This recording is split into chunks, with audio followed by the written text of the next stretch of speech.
नमः तोहार भइल चाहू रे भिखारी ठाकुर, नमः तोहार भइल चाहू रे भिखारी ठाकुर।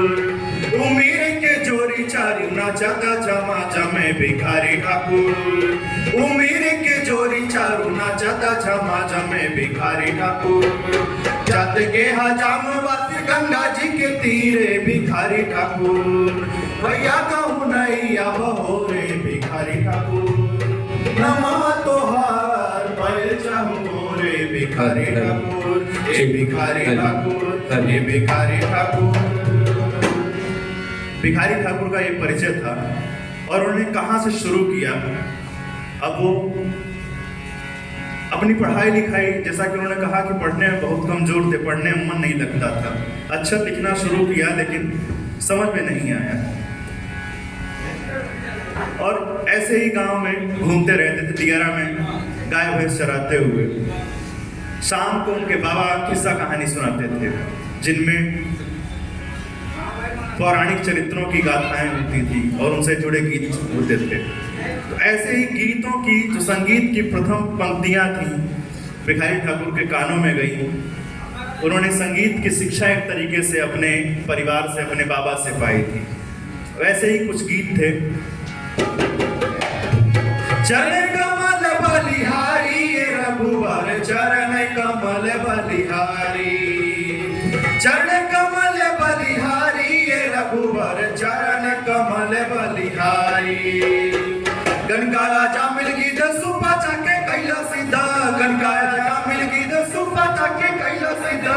आला तू बदम उधारी रघुवर चरण कमल बलिहारी, ओ चरण कमल बलिहारी रघुवर चरण कमल बलिहारी।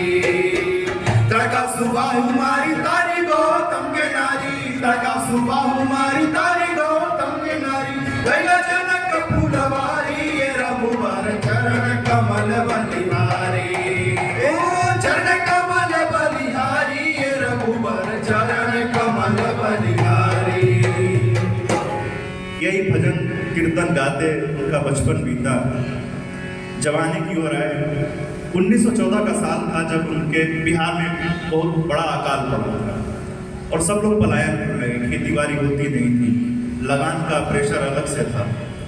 उस समय सब लोग कमाने के लिए कलकत्ता जाते थे, उड़ीसा जाते थे। वहीं पे एक छोटी सी उम्र में जवान होते हुए भिखारी कलकत्ता पहुंचे और कलकत्ता की रंगत देखे कि पियवा गईले काल का दवाए सजनी, पियवा गईले काल का दवाए सजनी। दूर दिल पाती पतली ना दवा ना दवाए सजनी, दूर दिल पाती पतली ना दवा ना दवाए सजनी। किरण भीतर पर दवाए सजनी, किरण भीतर पर दवाए सजनी। घोड़वा में जूता नहीं के हाथवा में छातवा ए सजनी, घोड़वा में जूता नहीं के हाथवा में छातवा ए सजनी। कैसे चाली हम रहतवा ए सजनी, कैसे चाली हम रहतवा ए सजनी। पियवा गईल काल का दवा ए सजनी, पियवा गईल काल का दवा ए सजनी। अब वो पलायन की पहली शुरुआत हो गई भिखारी ठाकुर के अंदर से। जब वो कलकत्ता गए अपना गांव छोड़ के, उन्होंने दर्द समझा कि घर को छोड़कर जाने का, अपनी जमीन को छोड़ने का, अपने माँ बाप को छोड़ने का क्या दर्द होता है। गावना करा के सैया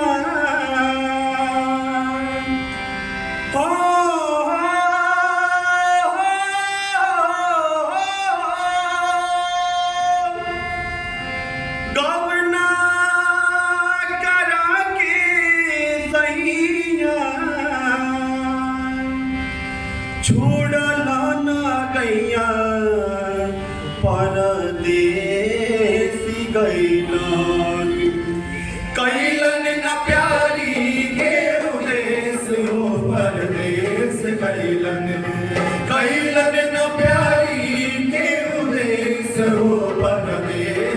गईलन हरि दम रटत बाजिया हरि दम रटत बाजिया कहीं कहीं पिया परदेश गईलन फिकिरे पड़ल बार बीस हो परदेश गईलन फिकिरे पड़ल बार बीस हो परदेश गईलन कैलन न प्यारी के उदेश हो परदेश गईलन पागल कहेला ना गिरगवा पागल कहेला ना पागल कहेला ना गिरगवा पागल कहेला ना कि हम ता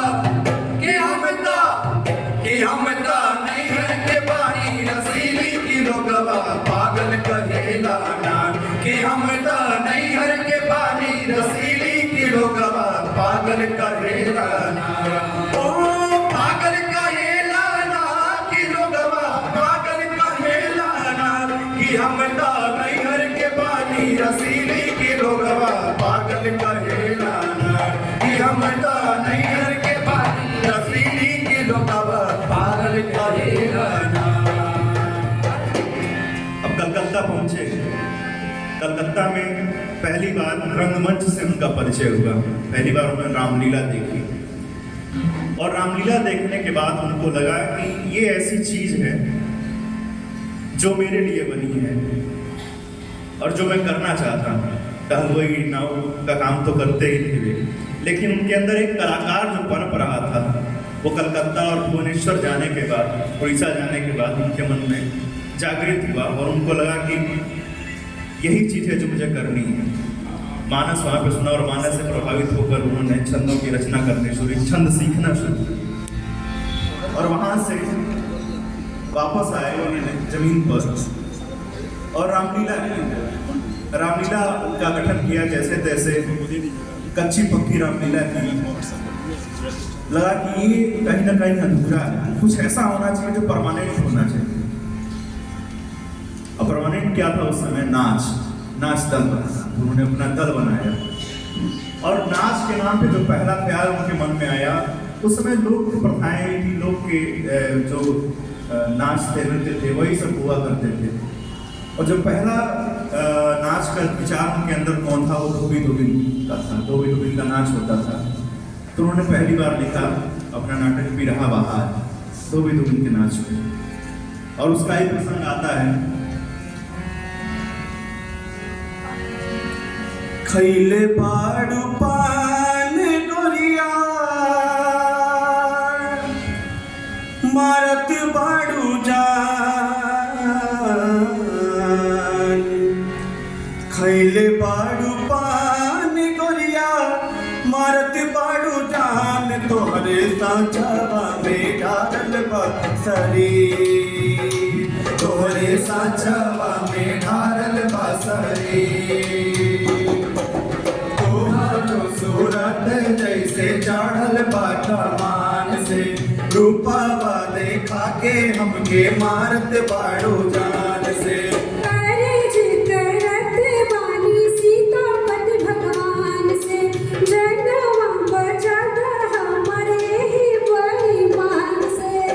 खैले बाड़ू पान गोरिया मारत बाड़ू जान, तोहरे सांचवा में ढारल बासरी, तोहरे सांचवा में ढारल बासरी। अब उपदेश की बात आती है। उसी धोबी धोबिन में श्रृंगार उन्होंने रचा और वो फिर उपदेश आते हैं। वो उपदेश कैसे रहते हैं?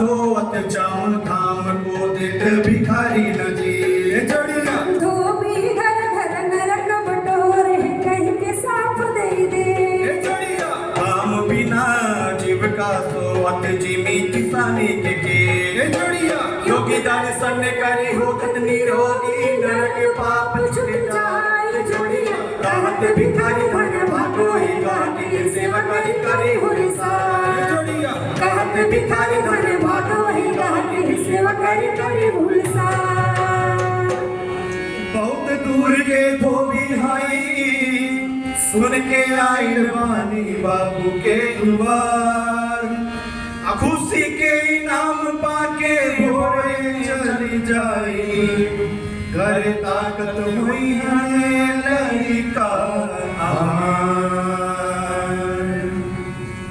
इस तरीके से उनका पहला नाटक बहुत सफल हुआ और आगे ऐसे बढ़ते गए।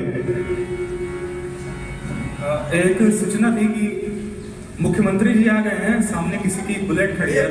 41 पे 33 किसका है? बस आप लोग बैठे रहिए। आपका है? अब एक उन्होंने समाज की जिस बुराई को देखिए सीटी दे रहा है।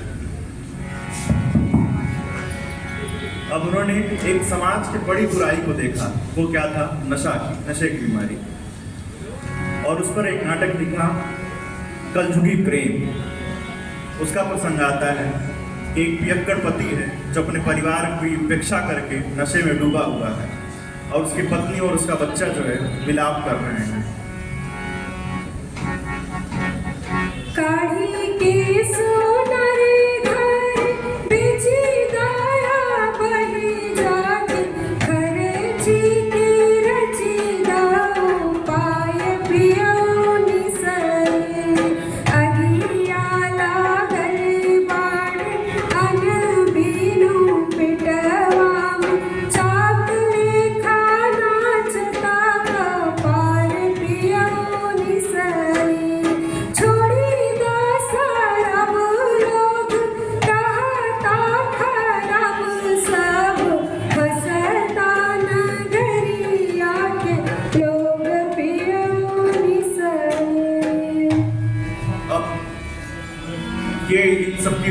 इन सबकी ये उलाहनाएं सुनकर ये पियक्कड़ पति जो है वो चला जाता है कलकत्ता और वहां से एक दूसरी औरत को अपने साथ ले आता है, उससे शादी करके। अब वो जब वो आती है तो इसकी पत्नी उस मथुरिया से क्या कहती है? राखा शरण के पानी बहिनी, राखा शरण के पानी, राखा शरण के पानी बहिनी, राखा शरण के पानी। अनवस्त्र बिन माई बेटा का, अनवस्त्र बिन माई बेटा का, बितत बहुत मन काली बहिनी, राखा शरण के पानी, राखा शरण के पानी बहिनी, राखा शरण के पानी। अब ये प्रसंग खत्म हुआ। एक और बुराई उनके सामने दिखी थी, बेटी बेचवा की। बेटी बेचवा का मतलब उस समय एक बड़ी खराब सी परंपरा थी कि गरीब लोग जो होते थे वो अपनी बेटियों की शादी करने के लिए, जिसमें खर्चे न लगे, किसी ऐसे आदमी के हाथ में उसका हाथ दे देते थे जो उनसे उम्र में कहीं बड़ा होता था, बहुत उम्र उसकी ज़्यादा होती थी। और इस तरीके से समाज बर्बाद हो रहा है। भिखारी ठाकुर ने ये देखा और नाटक लिखा और बड़ा ही जीवंत नाटक हुआ। कई जगह ऐसा हुआ कि लोगों ने ये नाटक देखकर कसमें खाई कि हम अपने गांव परिवार में, अपने आसपास कोई भी बेटी बेचने नहीं देंगे। भिखारी ठाकुर का ये प्रभाव था, उनके नाटकों का ये प्रभाव था। लोगों ने खड़े होकर साथ में उस नाटक को देखने के बाद हाथ उठाकर प्रतिज्ञाएं ली थी कि आज के बाद से न बेटी बेचल जाए, न बेटी बेचे दिखल जाए। इस तरह का प्रभाव था। और वो प्रसंग बेटी बेचवा का, एक बेटी कैसे कहती है, अपने मन से भैला भूपा, बेटी काट के डलना कूपा, बूढ़ा बर से शादी कैला, गाँव घर के चित से गैला, सरप हो के लिहला डास, अब न बेटी के बढ़ी बास, अब न हौवा हौवा फूल, अब न बेटी के लैहन फूल। इस तरह के प्रसंग थे। अब आता है उनका सबसे प्रसिद्ध नाटक विदेशिया, जो सबसे हिट हुआ, जिसकी चर्चाएं देश विदेश में होती हैं और जिसके नाम से ही भिखारी ठाकुर को जाना जाता है। विदेशिया का प्रसंग कैसे शुरू होता है?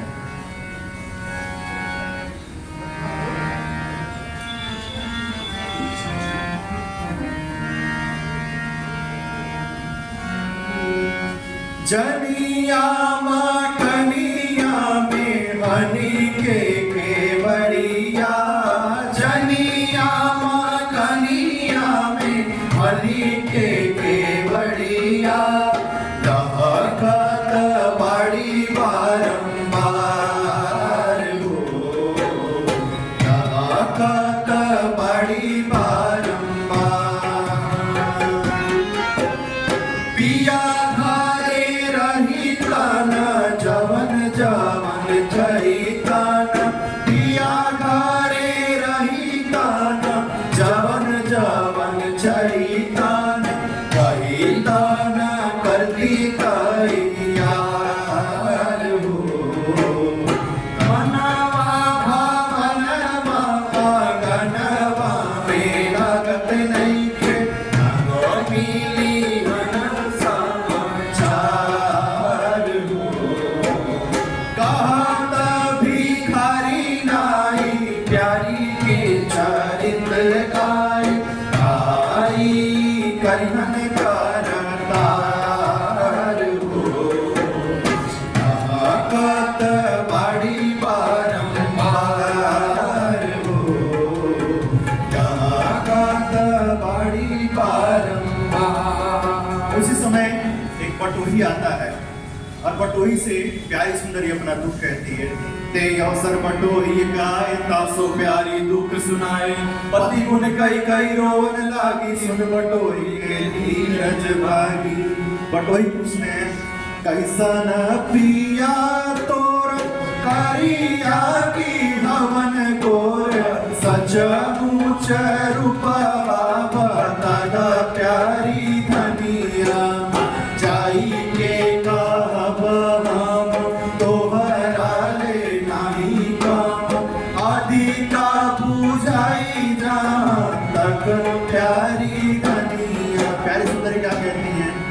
करिया ना गोरे बाण, लंबा नाही हम नाट, मझिला जवान श्याम सुंदर बरमुआ, घुटी पर धोती कोर, नकिया सोगा के ठोर, सर पर टोपी छाती, चाकर बरमुआ। अब पटोही उस विदेशी को यानी कि प्यारी सुंदरी के पति को खोजते खोजते कलकत्ता पहुंचते हैं। कलकत्ता जाके देखते हैं अरे यहाँ तो इसने दूसरी शादी कर ली है, और उसके बाद उसको समझाते बुझाते हैं, समझाते बुझाकर उसको वहां से इसी तरीके से लेकर आते हैं गांव। और इधर उसकी जो दूसरी पत्नी है उसका क्या हाल है, वो क्या कहती है? चलती बार पिया हमसे न बोला, चलती बार पिया हमसे न बोला, चलो मुख मोड़ के हम उनका बिनु जियब नाही, पियब माहुर घोर के। ओ हम उनका बिनु जियब नाही, पियब माहुर घोर के। चलती बार पिया हमसे न बोला, चलती बार पिया हमसे न बोला, चला मुख मोड़ के हम उनका बिनु जियब नाही, पियब माहुर घोर के। हम उनका बिनु जियब नाही, पियब माहुर घोर के। इधर विदेशी जब जाता है रास्ते में उसका सामान लूट जाता है और वो सोचते हुए जाता है, प्रायश्चित करते हुए कि ये क्या गलती मैंने कर दी, अब जाऊंगा घर पे तो क्या बहाना करूंगा। हो का बहाना करब घर जाके, हो का बहाना करब घर जाके, पातुर के धन चातुर देके, आप रोहत पछता के, हो का बहाना करब घर जाके। अब उसके पीछे पीछे उसकी दूसरी पत्नी भी आती है, उसके साथ भी वही घटना होती है, उसको डाकू लूट लेते हैं रास्ते में। अब वो भी सोचते हुए जाती है, कौन आव गुनवा पिया हमके भी सरावरन हो, हमके भी सरावरन हो, पिया पिया पिया गौराइन हो रामा, पिया पिया पिया गौराइन हो रामा। जैसे सपना अपना पिया जी के देखानी हो, पिया जी के देखानी हो, जुआ में सलाक से समाइल हो रामा, जिया में सलाक से समाइल हो रामा, पिया पिया पिया गौराइन हो रामा, पिया पिया पिया गौराइन हो रामा।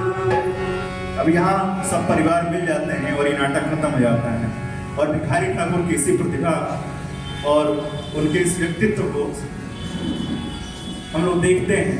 उन्होंने खुद अपने बारे में कहा है कि अब ही नाम भइले बा तोरा, जब ही छूट जाई तन मोरा, तेकरा बाद 50 बरिसा, तेकरा बाद 20 30 तेकरा बाद नाम होई जइहन, पंडित कवि सज्जन यस गइहन,